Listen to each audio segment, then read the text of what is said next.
Hello farmers, இன்னைக்கு முடிவில் எதை பற்றி போகிறோம்னா, நம்ம கடைசி கட்டமாக நடவு செஞ்சிருந்த மல்லிகை செடிகளை பற்றி தான் பார்க்க போகிறோம்.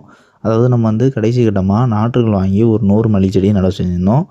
ஸோ ஒரு குழிக்கு 5 செடி விகிதம் நம்ம நடவு செஞ்சுருந்தோம். ஸோ அப்படி நடவு செஞ்சு மழைக்காலம் முடிஞ்சு பனிக்காலம் முடிஞ்சு இப்போது வெயில் காலம் ஆரம்பிச்சிருச்சு. தோராயமாக நடவு செஞ்சு 6-7 மாதங்கள் ஆயிடுச்சு.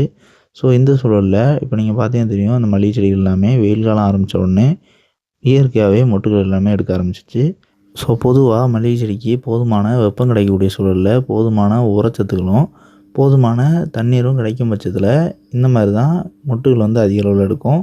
ஸோ ஒரு ஆரோக்கியமாக இருக்கக்கூடிய மல்லிகை செடி அப்படின்னு பார்க்கும்போது எந்தெந்த கொப்புகளெல்லாம் அரும்புகள் எடுக்க முடியுமோ அந்தந்த கொப்புகள் எல்லாமே அதிகமான பக்கங்களில் தூண்டி அரும்புகள் அதிக அளவு எடுக்கும்.